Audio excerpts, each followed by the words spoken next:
Hello friends, आपका स्वागत है आपके चैनल ब्रेन फूड में।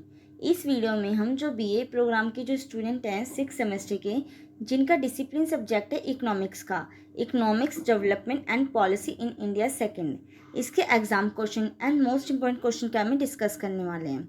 इसमें मैं आपको सिर्फ क्वेश्चंस बताऊंगी कि किस यूनिट से आपके एग्जाम्स में कैसे कैसे जो एग्जामिनर है उसने क्वेश्चंस को पूछ रखा है।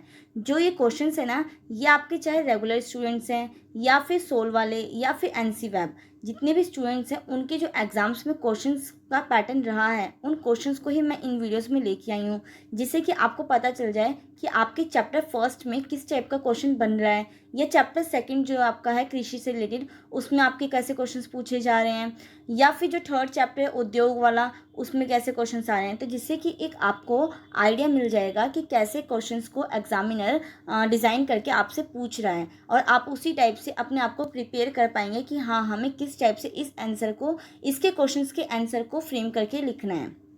तो ठीक है, तो आइए हम इस वीडियो में स्टार्ट करते हैं। फर्स्टली मैं आपको ये बताना चाहूँगी कि कैसे आपका जो एग्ज़ाम पैटर्न है वो किस टाइप का रहेगा। तो जैसे कि आप जानते हैं कि किसी भी एग्ज़ाम्स में आपसे 8 या 7 क्वेश्चंस कुछ करके दिए होते हैं। टोटल क्वेश्चन आपके 8 या 7 होते हैं। इसमें भी आपको कभी कभी और वाला ऑप्शन देके एक क्वेश्चन यहाँ पे पूछ लेते हैं और सेकंड क्वेश्चन आपका यहाँ पे पूछ लेते हैं, मतलब फर्स्ट क्वेश्चन इन दोनों में से कोई एक करना होता है। कभी कभी ऐसा भी पैटर्न होता है, बट इकोनॉमिक्स में ना बहुत टाइम, मतलब मैंने बहुत कम नोटिस किया है कि आपको और वाले क्वेश्चंस देते हैं, जैसे फर्स्ट और यहाँ पे सेकंड। ऐसा बहुत रेयरली मैंने देखा है। मोस्ट ऑफ द क्वेश्चंस मैंने देखे हैं ना कि first question, second question, question third, इस टाइप से। बाकी अदर सब्जेक्ट्स में मैंने और वाले ऑप्शंस को ज़्यादा नोटिस किया है कंपेरिजन टू इकोनॉमिक्स के। ठीक है, तो मैंने आपको ये चीज़ भी आपको बता दी कि जिससे कि कई बच्चों में ये रहता है कि नहीं, हमें तो और वाला ऑप्शंस दिया होगा, तो उनमें से हम एक ना एक क्वेश्चन तो हमें आता ही होगा। तो इस चीज़ से भी थोड़ा सा दूर रहकर चलें। आपको ये होना चाहिए कि आपसे चाहे दोनों क्वेश्चंस को ऐसा भी पूछा गया हो, आपको दोनों के आंसर आने चाहिए, चाहे फर्स्ट हो या ये वाला हो, आपको दोनों के आंसर आने चाहिए। बट हाँ, आपको अगर पेपर में इस टाइप का देता है तो कभी भी आप जिस क्वेश्चंस के आंसर को अच्छे से फ्रेम करके लिख पाएंगे, आप कभी भी वो क्वेश्चन को क्या करा करें, चूज़ किया करें। ठीक है, और हाँ, जिसमें से आपको 8 या 7 क्वेश्चन टोटल देता है, उनमें से आपको इनमें से या तो 4 क्वेश्चंस करने होते हैं या 5 क्वेश्चंस करने होते हैं। बहुत कई बच्चे ना बहुत बड़ी मिस्टेक ये करते हैं ना कि कभी कभी वो आंसर्स को देखते ही नहीं है कि मतलब हमें कितने क्वेश्चंस को क्या करना है, अटैम्प्ट करना है। कई बार वो नोटिस ही नहीं करते कि हमें 4 क्वेश्चन अटैम्प्ट करने हैं कि 5 क्वेश्चन करने हैं, क्योंकि कई बच्चे ना एक तरीके से उनके दिमाग में ये बैठा होता है कि नहीं, हमें 4 ही क्वेश्चन करके आने हैं। पर कभी कभी एग्जाम्स में आपको 5 क्वेश्चन करने के लिए बोल दे दिया जाता है। तो आप इस बात का बहुत ध्यान रखा करें, ताकि पहले आपको ये चेक करना होता है कि आपको कितने क्वेश्चंस करने हैं, उसके बाद ही आप अपना नेक्स्ट स्टेप आगे किया करें, जिससे कि आपको ये क्लैरिफिकेशन रहे कि हाँ, हमें 5 क्वेश्चंस करने हैं, तो हमें हर क्वेश्चंस में अपने जो क्वेश्चंस में इतना टाइम हमें वेस्ट करना है, अपना इतना टाइम हमें क्या करना है, इन्वेस्ट करना है, सॉरी वेस्ट नहीं, इन्वेस्ट करना है। तो इस टाइप से आप अपने टाइम को भी डिस्ट्रीब्यूट कर पाएंगे और अपने क्वेश्चंस को भी डिस्ट्रीब्यूट कर पाएंगे। तो आपको फर्स्ट ऑफ ऑल तो यही करना होता है, क्योंकि अगर आपका एक क्वेश्चन छूट जाता है ना, तो उससे एक तो ये बहुत बड़ी मिस्टेक हो जाती है, क्योंकि आपके सीधे 15 या 20 मार्क्स समझो तो चले जाते हैं। अगर मान लीजिए आपका एग्जाम जो है 80 मार्क्स का होता है, तो उनमें से अगर आपको 4 क्वेश्चन करने होते हैं, तो आपका पर क्वेश्चन कितने का होगा, 20 मार्क्स का होगा। अगर वहीं पे आपको 5 क्वेश्चंस करने होते हैं, तो आपका पर क्वेश्चन कितने मार्क्स का होगा, 15 मार्क्स का होगा। तो इस टाइप से आपके एक तरीके से देखा जाए तो आप इतना बड़ा मार्क्स अपने, अगर एक क्वेश्चन आपका छूटता है तो आप इतने बड़े मार्क्स से तो पहले ही पीछे हट जाते हैं। तो इसलिए आप कोशिश ये किया करें कि आपसे कोई भी पेपर में एक तो क्वेश्चन ना स्किप हो, कि आपको ये नौबत ही ना आए कि आपका पेपर छूट गया हो या आपको वो क्वेश्चन नहीं आता होगा, तभी भी आपने उस चैप्टर में कुछ तो पढ़ा ही होगा। आपको ये तो होगा क्लेरिफिकेशन कि हाँ, मुझे इस क्वेश्चन में ये आंसर को इस टाइप से मैं लिख सकता हूँ। तो आप कभी भी क्वेश्चन को करके आने की पूरी कोशिश किया करें, सारे क्वेश्चंस को। अब इसमें जो फर्स्ट क्वेश्चन आपका ये है कि भारत में मौद्रिक, अब इसके हम क्वेश्चंस के बारे में डिस्कस कर रहे हैं, तो इसमें फर्स्ट क्वेश्चन आपको यही आ जाता है कि भारत में मौद्रिक नीति ढांचा पिछले कुछ दशकों में वित्तीय विकास और बदलती व्यापक आर्थिक स्थितियों के अनुसार विकसित हुआ है। विस्तार से चर्चा करें। अब जिन बच्चों को मौद्रिक नीति के बारे में पता होगा, जो मॉनेटरी पॉलिसी है, जिनमें हमने इसके उपकरणों के बारे में भी पढ़ा था, किसके कौन कौन से उपकरण हैं, एक तो आपका बैंक दर आ गया था। तो इस टाइप से आपने, अगर मैंने ये फर्स्ट चैप्टर आपको अच्छे से करवा रखा है, और आप देख सकते हैं कि आपका फर्स्ट चैप्टर में से कैसा क्वेश्चन पूछा गया है। ऐसे ही जो आपका सेकंड चैप्टर है ना, उसमें भी आपका यही है कि भारतीय अर्थव्यवस्था में मुद्रास्फीति के प्रमुख कारणों और इसे नियंत्रित करने के रिकॉर्ड का सिंह अवलोकन प्रस्तुत करें। क्योंकि जो मॉनेटरी पॉलिसी है और जो फिस्कल पॉलिसी है, ये मुद्रास्फीति को मुद्रा जो स्फीति होती है, इट मीन जो महंगाई, एक तरीके से मैं सिंपल लैंग्वेज में बोलूँ तो जो आपकी महंगाई बढ़ जाती है, तो उसके बढ़ने के प्रमुख कारणों के हमें और इसे नियंत्रित कैसे किया जाता है, इनके हमें चर्चा करनी है। जिन बच्चों ने चैप्टर फर्स्ट पढ़ा होगा तो वो अच्छे से इस क्वेश्चन को क्या कर पाते हैं, फ्रेम करके लिख पाएंगे। ये आप देख सकते हैं कि जो आपका चैप्टर फर्स्ट है उनमें से इस टाइप से आपसे एग्जामिनर क्या कर रहा है, क्वेश्चन को पूछ रहा है कि इस टाइप से क्वेश्चन को आपको पूछा जा सकता है। ऐसी क्वेश्चन थर्ड आपका आ जाता है कि स्वतंत्रता के समय भारत में अपनाई गई भूमि सुधार नीति का विस्तृत अवलोकन और मूल्यांकन प्रदान करना है। तो मैंने आपको बताया होगा कि चैप्टर जो आपका सेकंड था वो किसके ऊपर है, कृषि के ऊपर। और कृषि के ऊपर मैंने आपको पार्ट 1, पार्ट 2 और पार्ट 3 में ऐसे करके डिस्ट्रीब्यूट करवा रखा है। उनमें से ही एक में मैंने आपको ये क्वेश्चन का भी आंसर बता रखा है।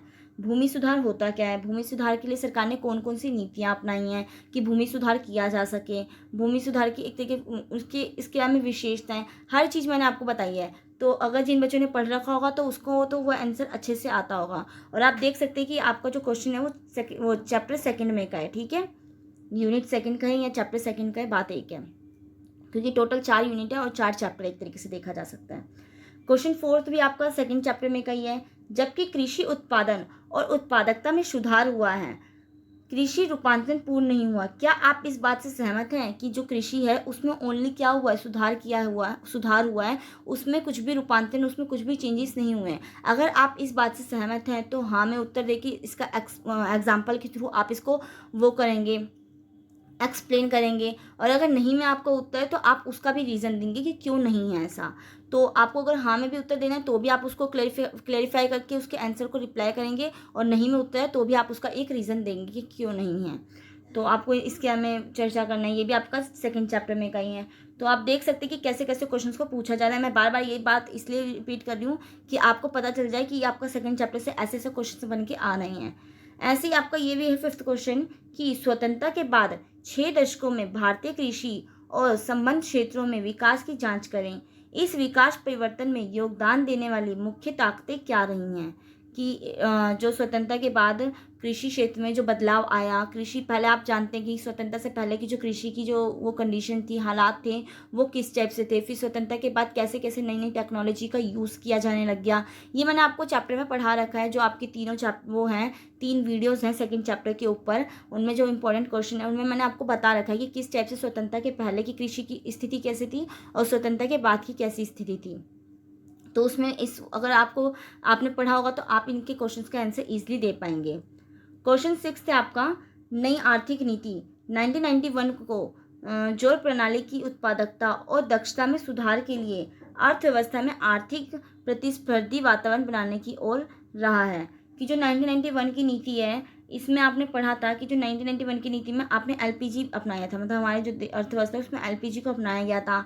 और इसने हमारी जो अर्थव्यवस्था है उसकी चाहे दक्षता, मतलब आर्थिक जो स्थिति है उसमें कितना ज़्यादा क्या किया था, बदलाव किया था।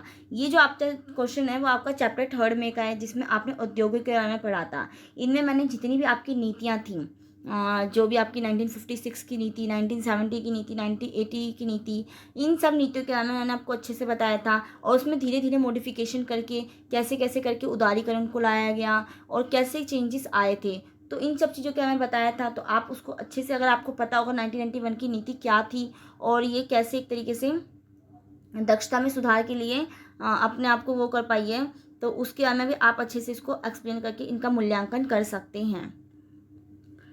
क्वेश्चन 7 है कि भारत को ऐसे रोजगार सृजित करने की आवश्यकता है जो सुव्यवस्थित उत्पादक हो, जिसमें व्यापक सामाजिक परिवर्तन की क्षमता हो। एक तो क्या हो, सुव्यवस्थित उत्पादकता हो, मतलब कि एक तरीके से मैनेज वे में, और जिसमें सामाजिक परिवर्तन की क्षमता भी हो, और जो निर्यात और विकास उत्पादन कर सके, कि इनमें जिसका एक तरीके से निर्यात भी किया जा सके, ऐसा कोई उद्योग होना चाहिए जिससे कि निर्यात भी हो सके और उससे क्या हो सके, विकास भी हो सके। परिधान और फुटवियर क्षेत्रों के संबंध में इस कथन की व्याख्या करनी है कि आपको इन दोनों को लेकर इसको क्या करना है, आपको एक्सप्लेन करने की कोशिश करनी है। जो ऊपर आपको कथन दे रखा है कि आपको ऐसा रोजगार सृजित करना है जिसमें दक्षता भी हो, क्षमता भी हो, साथ साथ रोजगार सृजन भी करें और विकास में भी वो करें, वृद्धि करें और क्या करें, निर्यात भी कर सके। तो इस टाइप के आपको इन दोनों को लेकर आपको इसको क्या करना, पुष्टि करनी है इस कथन की। नेक्स्ट क्वेश्चन है आपका, ये भी आपका चैप्टर किसमें से है, ये भी आपका चैप्टर 3 में का ही है क्वेश्चन, ठीक है। क्वेश्चन 8 है, औद्योगिक विकास में सार्वजनिक क्षेत्र का औचित्य क्या है। अब सार्वजनिक क्षेत्र क्या है, मैंने आपको बताया, लघु उद्योग और सार्वजनिक क्षेत्र, इनके बारे में मैंने आपको एक वीडियो में क्वेश्चन वो करवा रखा है कि क्या है। जो आपका चैप्टर 3 है ना, उसके पार्ट 2 में मैंने आपको ये चीज़ें पढ़ा रखी हैं, लघु उद्योग, सार्वजनिक क्षेत्र, इनके बारे में। तो इसमें यही है कि औद्योगिक विकास में सार्वजनिक क्षेत्र का औचित्य क्या है, इस क्षेत्र का प्रदर्शन कैसा रहा, तो इनके बारे में आपको बताना है। तो ये भी आपका कैस में आ गया, चैप्टर 3 के उसमें आ गया, क्वेश्चन में आ गया। तो आप देख सकते हैं कि आपके चैप्टर 3 में से ये 3 क्वेश्चन इस टाइप से बन सकते हैं एग्जाम्स में, और जो आपका चैप्टर 2 था उनमें से इस टाइप के क्वेश्चन बन सकते हैं चैप्टर 2 में से, ठीक है, कृषि के ऊपर जो था। और ऐसे जो चैप्टर आपका 1 था उनमें से इस टाइप का क्वेश्चन बन सकता है। अब हम देखते हैं चैप्टर 4 में किस टाइप के क्वेश्चन बन सकते हैं, ठीक है। तो 9th क्वेश्चन आपका यही है, चैप्टर 4 का ये है, सेवा क्षेत्र का ऊपर, जो इसमें सेवा और सेवाएं थी। क्या सेवा क्षेत्र भविष्य में समय विकास और रोजगार सृजन में एक प्रमुख भूमिका निभा सकता है। क्या जो सेवा क्षेत्र है वो रोजगार सृजन में, रोजगार को उत्पन्न करने में अपनी भूमिका निभाता है, जैसा कि इसके अतीत में रहा है। भारत में सेवा क्षेत्र के लिए अवसरों और चुनौतियों की व्याख्या करें। पहले तो आपको यही पता होना चाहिए कि सेवा क्षेत्र है क्या। जैसे कि मैंने आपको बताया भी, अगर मैंने आपको ये चैप्टर पढ़ा रखा है तो मैंने आपको उसमें बताया भी था कि सेवा क्षेत्र क्या होता है। आपका तृतीय क्षेत्र को हम सेवा क्षेत्र कहते हैं। जो आपका टेरिटरी सेक्टर है, जिसमें क्या आते हैं, आपके परिवहन आ गया, सूचना संचार आ गया, सेवाएं आ गई, चिकित्सक सुविधाएं आ गई, जितनी भी आपको सेवाएं प्रदान की जाती हैं वो सब आपके किसके अंदर आती है, सेवा क्षेत्र के अंदर आती हैं, ठीक है। तो वही है कि क्या ये रोजगार सृजन में एक अहम भूमिका निभाता है, इसके बारे में आपको बताना है। भारत में सेवा क्षेत्र के लिए अवसरों और चुनौतियों की भी क्या करनी है, आपको व्याख्या करनी है कि इसमें क्या अपॉर्चुनिटी है और क्या एक तरीके से इसकी चुनौतियां हैं। क्वेश्चन 10th है कि सेवा क्षेत्र में प्रत्यक्ष विदेशी निवेश की ओर से प्रोत्साहित किया जा सकता है। कि जो सेवा क्षेत्र को एक तरीके से इसमें जो प्रत्यक्ष विदेशी निवेश है, आपने इसमें व्यापार नीति और निवेश नीति क्या है मैंने आपको बताया था। निवेश नीति और व्यापार नीति क्या है मैंने आपको पढ़ाया था कि 1991 से व्यापार नीति और निवेश नीति में क्या क्या सुधार किए गए थे उनके बारे में। तो उसी के बारे में ये पूछ रहा है आपसे कि कैसे प्रोत्साहित किया जा सकता है। तो ये आपको चैप्टर 4 में का क्वेश्चन है। तो इस टाइप से क्वेश्चन पूछे जा सकते हैं। कभी कभी बहुत ईजी भी पूछ लिए जाते हैं, कभी डायरेक्ट भी पूछ लेता है, और कभी कभी घुमा फिरा कर भी क्वेश्चन को क्या किया जाता है, पूछा जाता है। जैसे कि आप देख सकते हैं जो आपका चैप्टर 1 था, इसमें थोड़ा सा टेढ़ा मेढ़ा क्वेश्चन करके पूछ लिया, और सेकंड जो क्वेश्चन था उसमें डायरेक्ट पूछ लिया कि मुद्रास्फीति के प्रमुख कारणों को बताना है। तो यही है कि कभी कभी डायरेक्ट भी पूछ लिया जाता है और कभी कभी घुमा फिरा कर क्वेश्चंस को प्रेजेंट पूछा जाता है। अब ऐसे ही आप क्वेश्चन 4 भी देख सकते हैं कि कैसे आपको इसमें क्या कर दिया गया है, बिल्कुल वैसे अजीब तरीके से पूछ लिया गया है कि आप इस बात से सहमत हैं कि नहीं हैं।